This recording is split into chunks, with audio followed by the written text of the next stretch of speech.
Hello, my name's Addison. My sister ripped up my award on live television.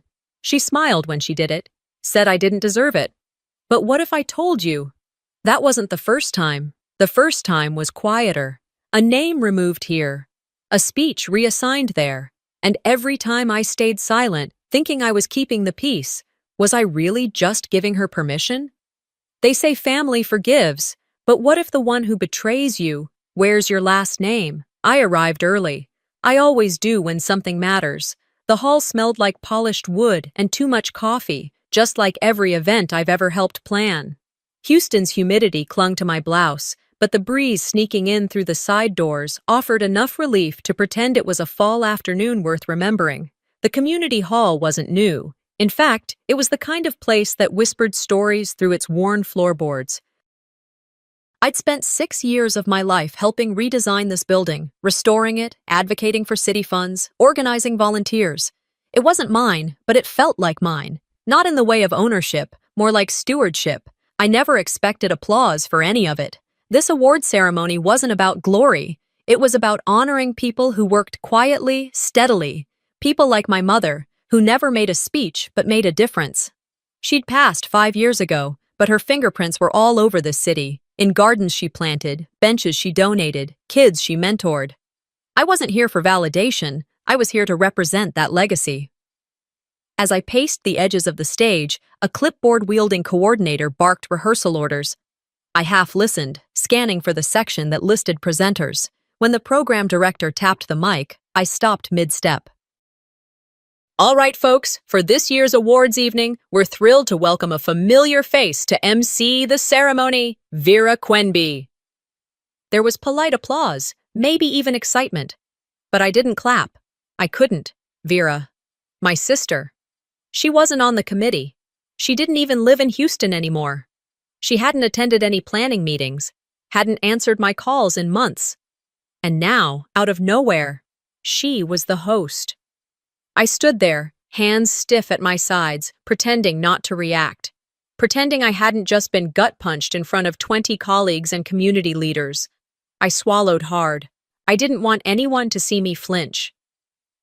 Moments later, Vera made her entrance, heels clicking, arms open wide, laughing that TV-ready laugh she'd perfected over the years. Her platinum hair was pulled back into a clean ponytail. Everything about her looked intentional. Sharp, styled, spotless. Her voice, too. "Oh, I'm so honored to be back in this space," she said to a group by the catering table. "I basically grew up in this building. My family built so much of this community." I blinked. My family. I stood 5 feet away, and she didn't even glance at me. A woman from Parks and Rec leaned in toward Vera and whispered something. They laughed. Vera's hand found the woman's arm and squeezed it like they were old friends. Maybe they were. Maybe Vera knew how to show up when it benefited her. That's always been her skill, appearing perfectly at the right moment, after the work was done. The last time we saw each other face to face, it was at Mom's memorial. Vera gave a speech that made everyone cry. She used all the right stories, all the right jokes. I stood beside the urn, silent, trying not to unravel while she stole the room. And now, this. I turned away from the stage and found a copy of the program on a folding chair, just a standard printout stapled at the corner. I flipped through it, looking for my name. Nothing. The section where my introduction was supposed to go, the part we'd discussed in the early planning meetings, was gone. Instead, it read, "Special mention will be made of our youngest contributor during opening remarks." No name, no credentials, no record. My throat tightened. My hands felt colder than the air around me. I scanned the rest of the document. Vera's name appeared 5 times. Mine, not once. I walked toward the edge of the hall, out of the rehearsal space, into a narrow hallway lined with plastic chairs and faded photos of past events. I spotted Nathan, the coordinator, hunched over a laptop. "Hey," I said, voice steady. He looked up, startled. "Addison, hi, everything okay?" I noticed the program doesn't include my section, the one where I was going to be introduced. He blinked, hesitated. "Yeah, Vera suggested we streamline the format." Said it felt too long. And the acknowledgement? She felt it might sound self-congratulatory, since you're part of the planning team. I stared at him. He looked away. She's the host. We deferred to her judgment. Behind us, Vera's laughter echoed through the corridor. I nodded, just once, then turned and walked away. I didn't cause a scene. I didn't yell. That's not my style. I learned early in life that outbursts give people a reason to ignore your point. Back in the parking lot, I sat in my car with the engine off. The script was still in my hand, now slightly crumpled from how tightly I'd held it. I looked at the cover. Voices of Impact, Annual Community Honors. What a joke. I didn't cry. I didn't scream. I didn't even sigh. Instead, I pulled out my phone, opened the voice memo app, pressed record. My name is Addison Ashford. Today, my sister erased me from a program I helped create. This is the second time. The first was subtle. This is strategic. I paused, then continued. Note to self, if they erase you once, it's their mistake. If they do it again, it's war. I didn't sleep that night. I lay in bed with my eyes open, the ceiling fan slicing through the silence like it was trying to keep me from drifting into denial. The words I recorded earlier that day echoed in my mind. My voice, flat but firm. If they do it again, it's war. Well, it had been done. And this time, I wasn't going to pretend I didn't see it. At around 6:30 in the morning, I finally sat up, swung my feet to the floor, and walked barefoot into the kitchen. The tile was cold. I poured myself a cup of coffee from the old French press I'd set the night before. I didn't bother with cream. Bitterness suited me just fine this morning. I checked my phone. No new messages. Nothing from Vera. Not that I expected anything, but part of me still wondered, did she even realize what she'd done? Or worse, had she calculated it all down to the applause? After finishing my coffee, I showered, dressed in clean slacks and a slate gray blouse, then gathered my documents and laptop. I wanted to get to the venue office before it got too busy. If I handled this now, maybe there was a chance to course correct, get my introduction reinstated, or at the very least understand how it got deleted in the first place. Traffic on Memorial Drive was light. The sky was just beginning to turn. The sun didn't rise gently in Houston. It climbed up with heat behind it. I parked in the staff lot and walked across the lot slowly, rehearsing my words in my head. Calm, measured, professional. Inside, I found Greg, the event manager, in his corner office. He was tapping away at his computer, squinting at the screen through thin-rimmed glasses. When he saw me in the doorway, his eyes widened like I was the last person he expected this early. "Addison, morning," he said, trying too hard to sound upbeat. "Hi, Greg," I said, stepping in and closing the door behind me. I wanted to ask about the program edits. He shifted in his chair, already uncomfortable. "I saw the script yesterday," I continued. "My name was taken out. I wasn't listed as a speaker anymore." Greg looked down, rubbing the back of his neck. "Yeah, Vera mentioned there were some concerns about the flow, said we had too many speeches, and she was worried the program might run long. Who else got cut?" He paused. I stared. He looked down again. "Honestly, just you." My heart didn't drop. It hardened. "I see." "I mean, you're still getting recognized," he added quickly. "Vera said she'd give you a shout-out during the intro." "It's not like you're not being mentioned." "Greg," I said quietly, "you do realize that this entire event wouldn't exist if not for the community partnerships I pulled together over the last 4 years." He flushed, said nothing. "I don't want a shout-out. I wrote a speech. I practiced it. My godson helped me time it to the second. It was 5 minutes. 5 minutes." "I know," he said, almost whispering. "But Vera decided that didn't fit?" He didn't respond. I turned toward the door. "Thanks for your time." I walked out before he could fumble through another apology. By the time I reached the AV booth at the back of the building, the tech crew was already setting up screens and testing the projector. I spotted Tasha, one of the AV interns, kneeling near a crate of cables. "Tasha," I said, crouching beside her, "I brought a USB drive with updated photos for the slideshow. Could I give them to you?" She hesitated. Actually, I think we're good. We already got the full photo package from Vera. You got everything? Yeah, slides are all queued up. Can I see them, just to double check? She stood up and walked over to the main laptop, motioning for me to follow. The preview slideshow opened on screen. Smiling faces, community projects, murals, garden beds, kids holding trophies. Good shots, but my face wasn't in any of them. There was a shot of my team's project, an after-school mentorship program I'd spent 2 years organizing. But the photo only showed the kids. No volunteers, no facilitators, no me. Tasha, are there other folders? She clicked through 3 more. Still nothing. There must be a mix-up, she said, voice uneasy. Sure, I replied, though I didn't believe her. Probably just a mix-up. I thanked her, walked back to my car, and sat there with the engine off. The inside of the vehicle was already warming up, but I didn't roll the windows down. I stared at the steering wheel. This wasn't an oversight. This was methodical, one erasure at a time. On the drive home, I tried calling someone who might help, Kimberly from the foundation board. She and I had worked together on a grant proposal last spring. She owed me a favor, but her phone rang 5 times before going to voicemail. I didn't leave a message. I sent a text instead.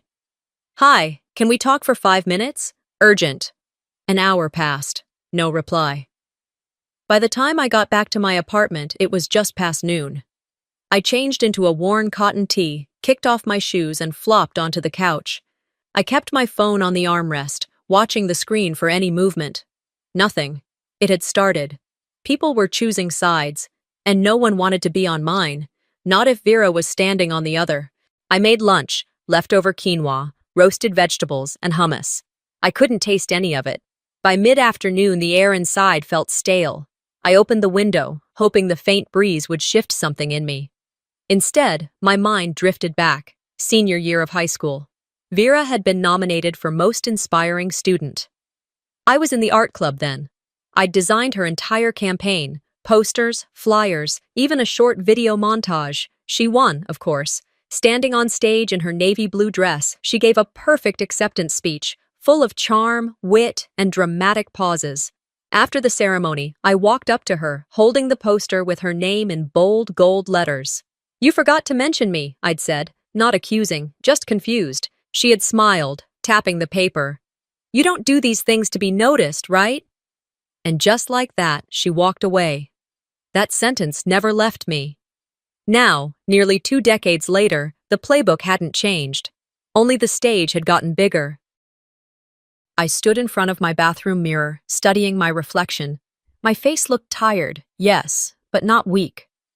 So this is what decades of silence earn you, I muttered. I picked up my phone again, opened the same voice memo app, pressed record. You either fade away or burn loud enough they remember. The memo had barely saved when I shut off the screen. My voice was still echoing in the silence of my apartment, just a faint memory now, buried inside a digital file, but it lingered like a warning. I got up from the couch, cracked my knuckles, and walked into the kitchen. I wasn't hungry, not even a little. But my hands needed something to do, so I poured water into the kettle, set it to boil, and leaned against the counter like I was waiting for more than tea. I wasn't. I was waiting for clarity. For a sign. For anything that could explain why my own sister had turned every shared memory into a stage where she starred, and I stayed behind the curtain. The kettle clicked off. I let it sit. Instead of tea, I grabbed the small wooden box tucked behind my pantry shelf. It had belonged to my mother. She'd always said, keep the real stuff off your phone. Phones break. Ink survives. I carried it to the dining table and opened the lid like I was opening a sealed vault. Inside were letters, handwritten lists, family Christmas cards, faded Polaroids, and notes scribbled in Mom's looping cursive. Some were taped onto old envelopes, others were stuck together from humidity or time. Most people would have thrown it all away years ago, but not Mom. And not me. I picked up one photo, Vera and I, maybe 8 and 10, sitting on our front porch. She was laughing, her ice cream cone melting down her wrist. I was in the corner of the frame, half smiling, holding her napkin. That pretty much summed it up. Next was a church bulletin from 1999. Then, a half-filled notebook titled Things to Ask the Doctor. Then, something else. A thick manila envelope. It was sealed with a piece of masking tape, yellowed at the corners. Mom's handwriting was scrawled across the front. Confidential. Addison only. I stared at it for a full minute. When I finally opened it, the air shifted in the room, like the past was watching. Inside was a stack of documents, college prep materials, photocopied transcripts, recommendation letters. Some mine, some Vera's, some identical. One stood out. A letter of recommendation, dated June 2004. It was written by Mrs. Killian, my senior year English teacher. The letter praised her creative leadership, moral integrity, and unwavering sense of responsibility. And it ended with a line that made my skin bristle. I wholeheartedly recommend Addison Ashford for full academic scholarship consideration. Except someone had crossed out Addison Ashford and neatly typed over it, Vera Quenby. The font didn't match, the spacing was off, the name had been slid in with surgical precision. My mouth went dry. I read it again, slower this time, trying to find another explanation. There wasn't one. Back then, I'd made Vera's scholarship portfolio. I'd created sample layouts, scanned articles, printed pictures from our student council events, because I was the one who took all the pictures. She said it was for inspiration, that I was so good with design stuff. I thought I was helping. She took my letter. She submitted it as hers, and she won. I sat back in my chair, the letter trembling in my hands. I wasn't shaking, not yet, but something beneath my skin felt like it had been set on fire. For years, people had said Vera was gifted, polished, effortless. I was always reliable, the glue, the one who made things happen in the background. It wasn't just how we were treated, it was how she made sure that's how we stayed. I stood up, clutching the letter, walked to my desk, turned on my laptop. If I stayed silent now, I'd be agreeing to the version of the story where I didn't exist. I slid the letter into the scanner, lined up the edges, and pressed Scan to PDF. The machine whirred slowly, like it knew the weight of what it was copying. On my screen, the file popped up. Untitled PDF. I renamed it immediately, VQ Scholarship Alteration.pdf. I uploaded it to a private folder I'd created the week before. Backup legacy. Password protected, 3-factor authentication. A system even Vera couldn't talk her way around. Then I printed a copy. I didn't know what I'd do with it yet. But this time, I'd have a record. I left the file on my desk and walked back to the box. Pulled out more photos, pages from my old journals. Awards that were never mailed, letters from teachers. Everywhere I looked, the pattern emerged.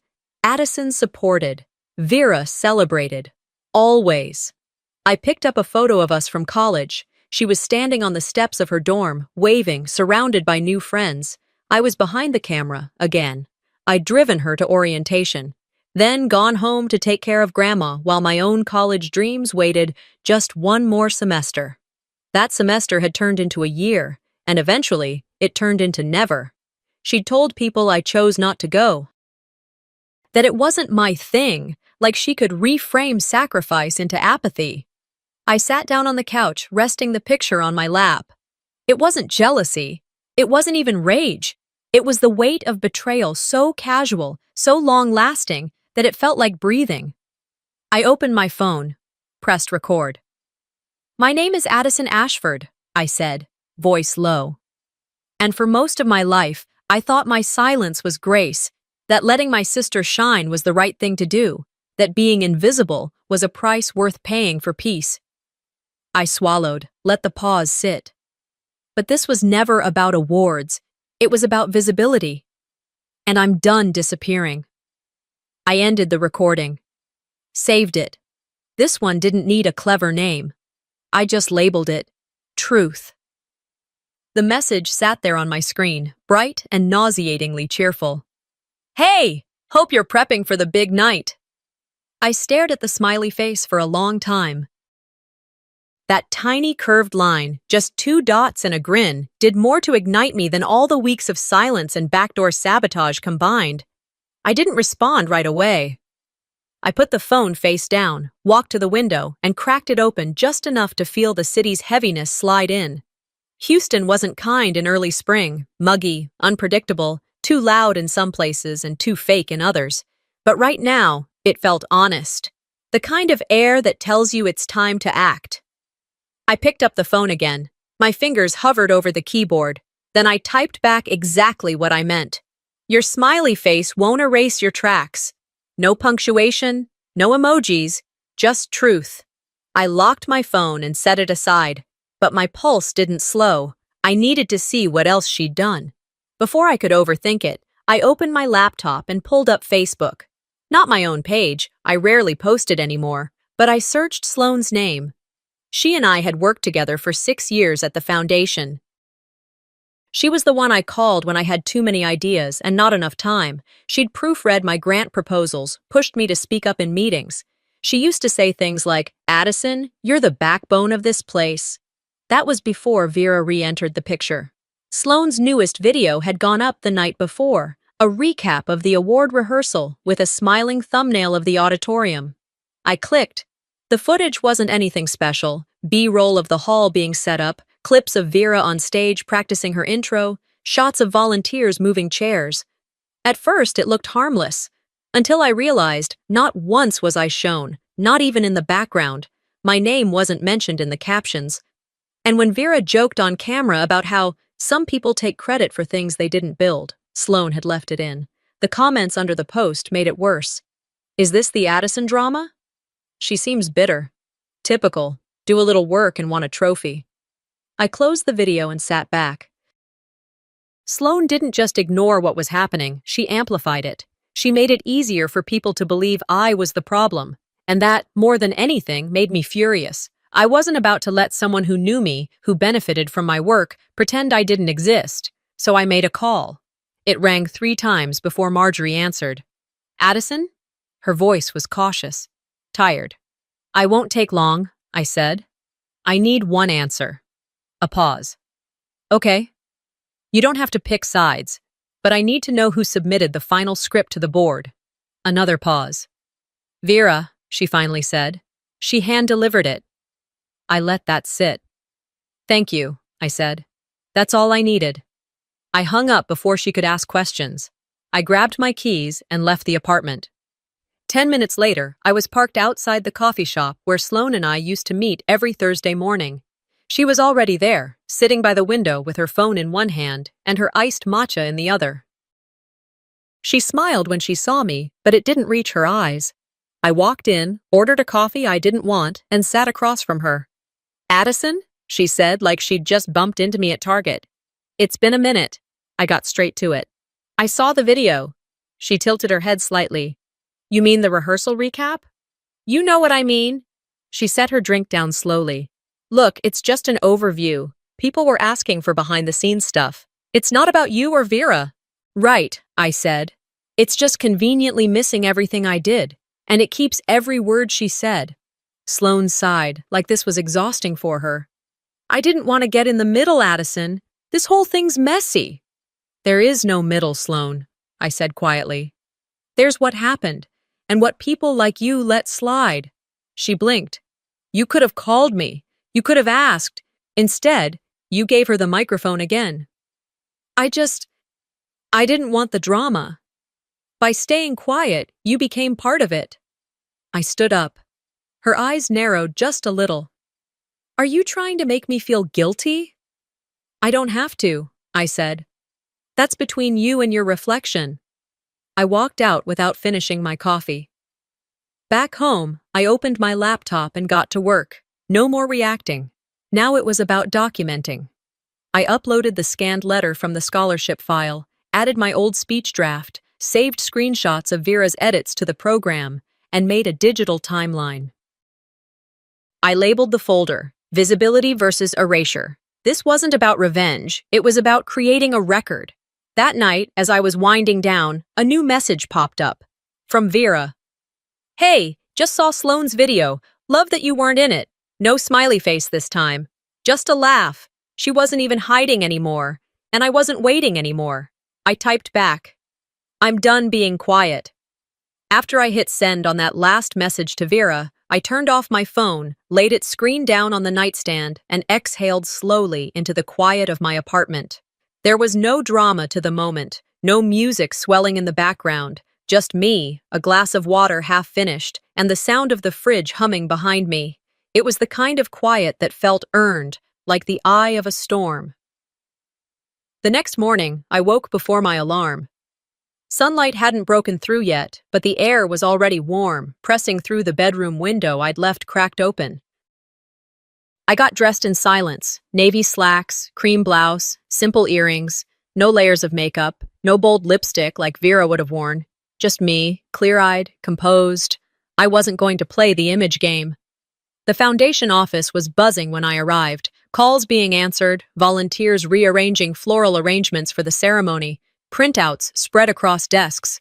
I walked in with purpose but not with noise. I knew exactly what I came to do. Earlier that week, Marcus from a local community radio station had reached out asking if I'd be willing to speak on air. He said, "With all this buzz around the awards, people would love to hear from someone doing the real work." I'd brushed it off then, unsure if I was ready. But now, I was ready. At noon, I met him at the small recording studio above a bookstore near Midtown. He greeted me with a firm handshake and a warm, grounding energy. Someone who asked genuine questions and actually listened. "We'll keep it easy," he said as we sat across from each other in the booth. "Just a chat about your journey." When the mic turned on, so did my spine, but not my mask. I spoke plainly about the last 12 years of work, neighborhood initiatives, park revitalization, after-school programs, the grant writing at 2 a.m., the meetings where I was the only woman in the room, the nights when it all felt like it wasn't enough. Then, near the end, Marcus leaned closer to the mic and asked, "You've done all this quietly, but your name's not even listed in the main brochure for the awards. How does that feel?" I didn't pause long. "Sometimes," I said, "erasure is louder than any spotlight." He looked at me, eyes wide, then nodded once. I left the studio with no intention of checking the broadcast or listening back. But within an hour, my quote was clipped, captioned, and circulating across social media. People were tagging the foundation, resharing the moment, quoting the sentence like it was a line from a documentary. That evening, Marjorie posted on LinkedIn. It wasn't long or flowery, just a clear declaration. "Let the record show, Addison Ashford was the soul of this project, and some people know that, quietly." Within 6 hours, it had 800 likes, dozens of shares, and comments from community leaders I hadn't spoken to in years. I didn't like it, I didn't share it, but I saved the post to my archive. Not everything had to be public, but some things needed to be recorded. Later that night, I made tea, chamomile, the kind Mom used to drink when her migraines kicked in, and curled up in the corner of my couch. The day had been long but purposeful. It felt different than the others. Not like I was reacting, but like I'd finally chosen my lane. Then my phone lit up. It was her. Incoming call from Vera. I let it ring, let it finish, and I didn't call back. Instead, I opened my texts and typed 6 words. "I will not allow you to rewrite my story again." Then I pressed send. And finally, I got to work. I opened my laptop and pulled up the folder I'd started last week. One I'd titled, Quiet Evidence. Inside, I began organizing everything. Screenshots, photos, scanned documents. I created a fresh timeline in a Word doc, listing out dates and decisions. Not speculation, not feelings, just facts. February 6th, original draft submitted. February 9th, edited version delivered by Vera. March 12th, email thread regarding brochure content. March 13th, approval signed, Addison's name removed. I didn't embellish, didn't editorialize. This wasn't revenge, it was a record. Once the file was complete, I saved it under a new name, Visibility versus Erasure Timeline.pod PDF. Then I uploaded it to 3 separate backup locations, cloud drives, encrypted folders, a private USB I hid inside my jewelry box next to Mom's old bracelet. Just in case, the final step came naturally. I opened the camera on my laptop, turned on the soft yellow lamp beside my desk, and I pressed record. No filters, no editing. "My name is Addison Ashford," I said. "For over a decade, I've worked behind the scenes to build something that would outlast me. I believed in quiet service. I believed people would notice if the work was good enough." I inhaled slowly. "But I've learned that silence doesn't protect you. Sometimes it erases you. And when it does, you have to speak." I listed names, dates, events, clear, respectful, but firm. I didn't rant. I didn't slander. I just stated what happened. When I finished, I saved the video. I didn't post it. Not yet. But I labeled the file, if needed. And I closed the laptop. The tea had gone cold, untouched. But I wasn't cold. I wasn't afraid. I was prepared. The doors of City Hall loomed in front of me as I stepped out of the rideshare. I had taken the long route, 20 minutes through downtown traffic, just to give myself time to breathe, to prepare. The sun had dipped behind the skyline, casting golden shadows across the pavement. It was the kind of evening that made a city look like it kept secrets. Mine were done being kept. Inside the grand lobby, staff and honorees bustled about in a symphony of anxious energy. I moved through them with quiet steadiness. Vera was already here, of course. I hadn't seen her yet, but I felt her presence. It was the kind that pressed into a room before she even entered it. I wore the navy suit Mom used to love, the one with the soft pleats along the sleeves. It wasn't trendy or flashy, but it fit like intention. My heels clicked softly as I crossed the tiled floor. I smiled when spoken to, nodded when necessary. I was poised, polite, polished, and I knew the cameras were rolling. I'd rehearsed my small segment 100 times in my head, words I wouldn't get to say, but still needed to carry in my posture. I wasn't walking in to be celebrated. I was walking in to bear witness to what would be taken from me. That kind of clarity changes the way you carry your body. Backstage, Vera was already holding court. She stood surrounded by committee members, laughing at something someone said, perfectly lit from behind like she'd staged it. Her dress shimmered, her makeup flawless. She looked like she belonged in a magazine, not in the middle of someone else's legacy. When she saw me, her smile didn't falter, but her eyes hardened. Just for a second. Then she turned back to her audience, as if I were part of the decor. I took my place in the wings. My hands were steady, but my breath was shallow. One of the production crew handed me a small cue card, even though I didn't need it. I wasn't here to speak. I was here to endure. The lights dimmed, the MC introduced the ceremony, and we were off.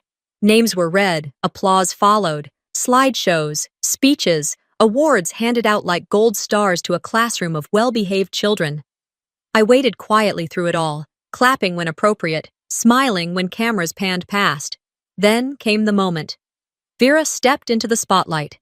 "And now," she said, voice smooth and syrupy, "we arrive at a special segment, one that, admittedly, stirred some discussion behind the scenes.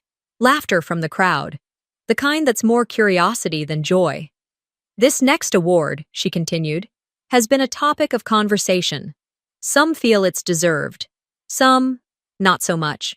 A pause. A calculated one. She held up the certificate.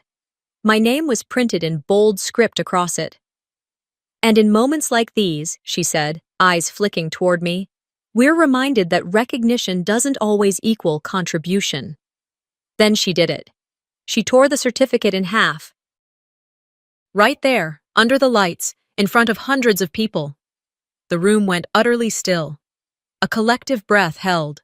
No one moved. No one knew how to. The rip of the paper was louder than anything I'd heard all evening. I didn't flinch. I didn't gasp. I walked toward the center of the stage. Each step echoed. No one stopped me. I reached down, kneeling slowly, and gathered the torn pieces. My fingers trembled, just barely, but I didn't rush. I didn't let my hands speak louder than my silence. I stood, folded the paper carefully, slipped one half into my pocket, the other into my palm. Then I turned and walked off stage. The sound of my heels was the only thing anyone could hear. I didn't look back. I didn't need to. What was done was already echoing. Behind me, the silence had weight. a stillness that throbbed with embarrassment, not mine, but theirs. By the time I reached the back hallway, a few staffers had stepped aside to let me pass. One intern, young, maybe early 20s, caught my eye. She looked stunned. Her hands were still clapping from the previous award. Then she did something I'll never forget. She began clapping again. Just 3 slow claps, then 4, then more. From the stage, from the rows, from the edges of the room, it spread. Not a standing ovation, not applause for a show. It was recognition, real, uncoordinated, raw. I didn't turn around to see it, but I felt it trail behind me like a wind changing directions. I exited through the side door and walked down the corridor to the lobby, where the lighting was dimmer and the air less staged. I sat on a bench near the coat check. The torn half of the certificate still rested in my hand. I pressed it flat against my lap. It wasn't paper anymore. It was a line in the sand. One I hadn't drawn, but one I would never step back from again. A volunteer approached, hesitated, then walked away. I appreciated the space. It was there, in that quiet, that I finally whispered to myself, not for the cameras, not for the crowd, but for me. Visibility is mine now, even if they only see my back. I didn't go to sleep that night. I don't think I even blinked for an hour straight. My mind kept replaying the moment on stage, not because I needed to relive it, but because I knew the world was about to do it for me. By morning, my phone had nearly vibrated off the nightstand. Missed calls, unread messages, dozens of notifications. I sat on the edge of my bed and scrolled slowly, as if absorbing each headline and text would make it more digestible. Are you okay? Did she really tear it on stage? Is that clip real? Yes, it was all real. The hashtag was already trending. Award tear down. Clips of Vera ripping the certificate were everywhere. Different angles, slowed down, with reaction shots layered in. One video added dramatic violin music, and another posted it next to a clip of a reality show villain smirking. This wasn't a moment anymore. It was a symbol, and I was still sitting in my pajamas. The one message that stopped me came from Marjorie. You held your ground, but it's far from over. I set the phone down and finally pulled myself out of bed. I wasn't going to let the narrative keep unfolding without me knowing what page we were on. While brushing my teeth, I opened Twitter on my iPad, only to see the first domino fall. A tech intern, someone I vaguely remembered from the AV crew, had uploaded a clip. It was labeled, "Just Setting the Record Straight." It showed Vera backstage, alone, moments before walking on stage.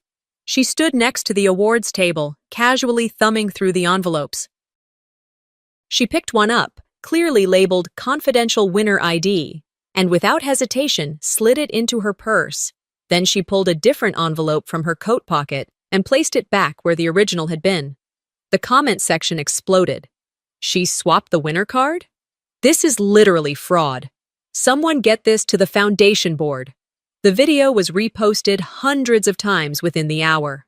One user dubbed her Envelope Gate Vera.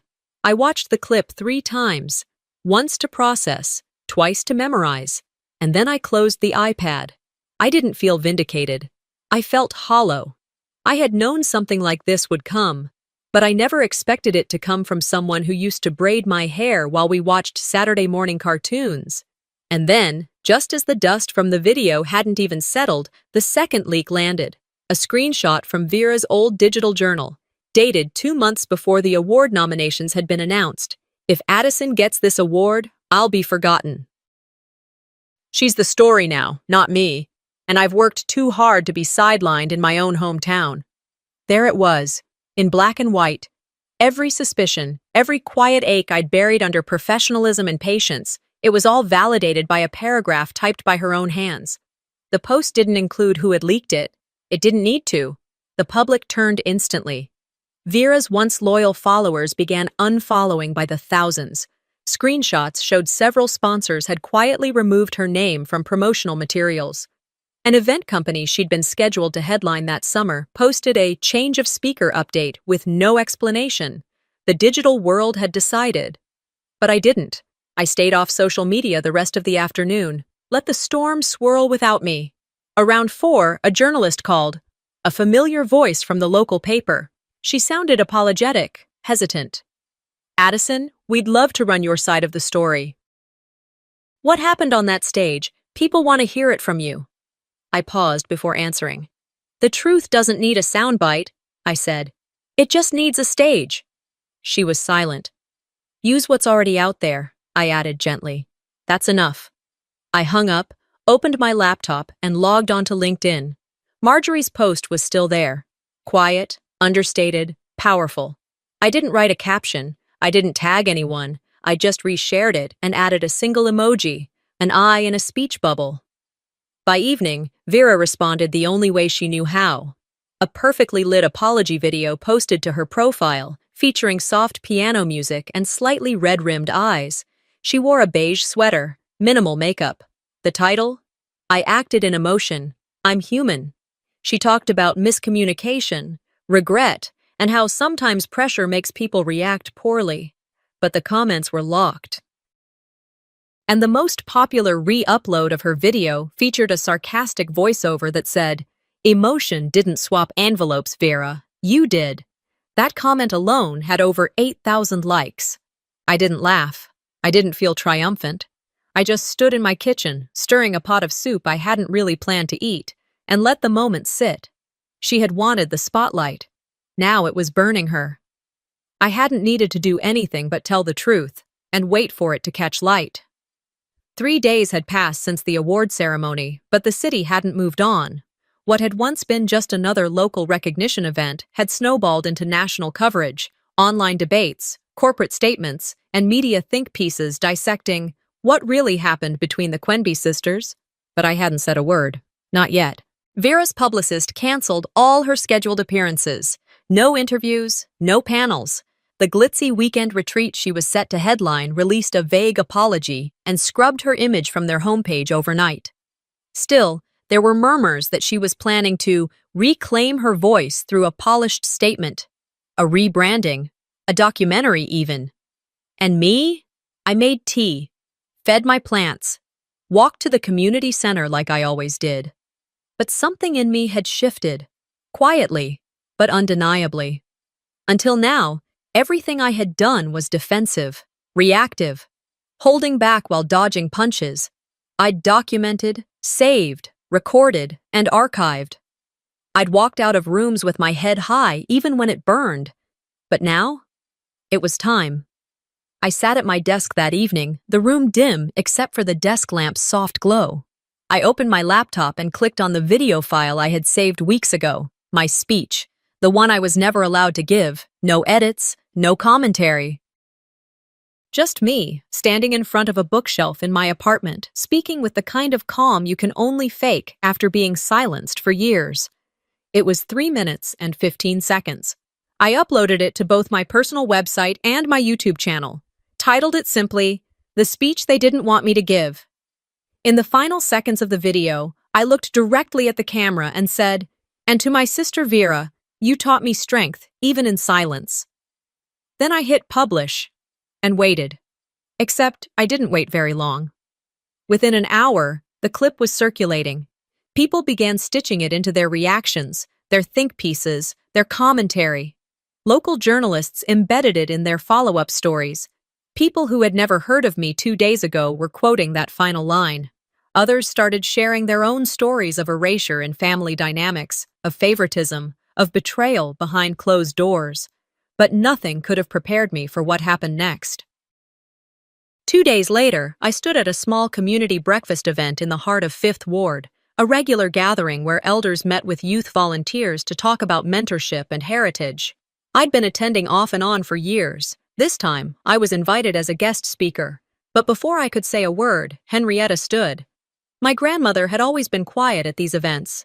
She mostly smiled, nodded, and offered her world-weary wisdom when it was asked of her. But that morning, she walked slowly to the center of the room with a folded piece of paper in her hand. "I wasn't planning to say anything," she began, her voice fragile but clear. "But I believe this needs to be shared." She opened the paper with trembling fingers. "This is a letter," she continued, "from my daughter, Addison's mother, written 3 years before she passed. She asked me to give it to Addison when the time was right. I think now is right." The room fell silent. Henrietta read aloud. Addison, you've always been the one who worked without asking for credit, the one who showed up when others went home. If ever the world forgets what you've built, know that I didn't. I see you, my girl. And if the spotlight ever burns too bright, I trust you to carry forward our values, not with noise, but with integrity. A breath caught in my throat. I had never seen the letter before. Henrietta turned to me, handed me the page, then sat back down. There was nothing performative in the moment, just truth. One person clapped, then another, and then the whole room. Not the standing ovation kind, just real, firm, meaningful applause. Later that evening, as I checked my email, I saw the ripple effect take form. 2 keynote speeches Vera had been booked for were quietly reassigned. A wellness brand removed her from a campaign. The fan page she had cultivated over the years, tens of thousands of followers, was now flooded with a new hashtag. Quiet wins. Every post came with stories, not of revenge, but of survival, of people who had kept going when no one clapped, of those who had been erased and still endured. No apology video could undo what she had done. No PR cleanup could stitch together the unraveling thread of her carefully curated image. But none of that was my concern anymore. The next morning, I attended the final board meeting for the foundation I'd helped build from the ground up. I walked in, greeted everyone with a soft smile, and sat quietly through the agenda. When it was time for me to speak, I stood, not with anger, not even with sadness, but with clarity. I'll be stepping away from the board effective immediately, I said. This work matters. It always has. But it's time I start something of my own. There were murmurs, a few surprised glances, but no one interrupted. Before I left, I reached into my bag and pulled out a manila folder. Inside was a printed copy of my speech, the same one that had gone viral. I laid it gently on the table. For the record, I said, in case anyone ever tries to change it again. Then I walked out. Not with applause, not with drama, just peace. 3 months is enough time for the noise to die down, but not long enough for the echoes to disappear. I unlocked the door to my new office that morning with steady hands. It was a small space, just 2 rooms, a few desks, and a front window that caught the morning sun in a way that reminded me of my mother's kitchen.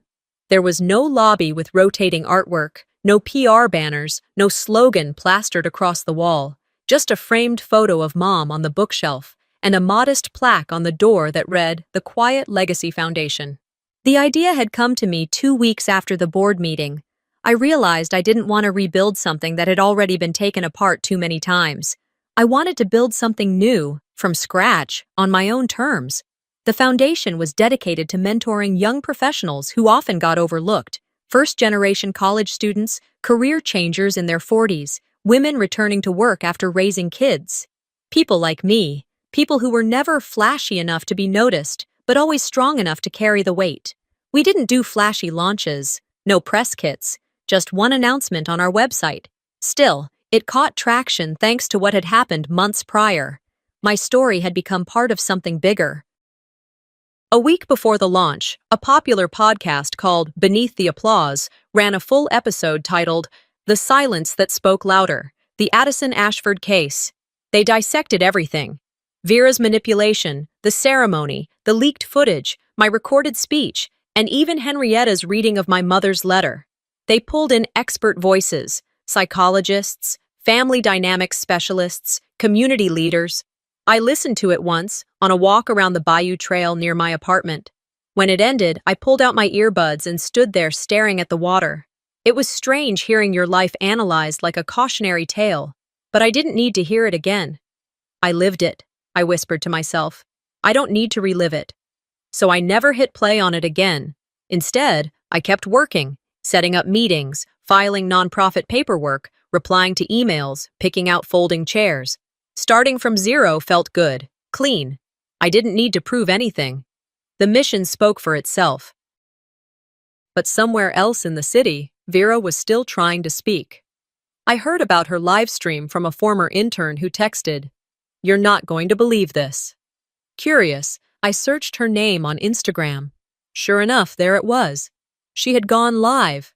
Pale beige sweater, hair flat, no ring light, no filters.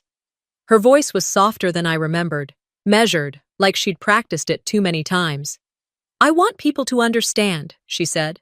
I never meant to hurt anyone. I was pushed to the edge. I didn't know how else to be seen. The comments came in quick. You pushed her. We watched it.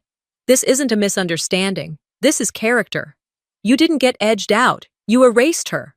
At first, she tried to respond. You don't know the full story, she pleaded. It's complicated. But the comments kept coming. The view count dropped. Her words started to fracture. And then quietly, she logged off. No goodbye, no thank you, just silence. There were no criminal charges, nothing official, but she was blacklisted from 3 conferences. 2 of her brand partnerships dissolved without explanation.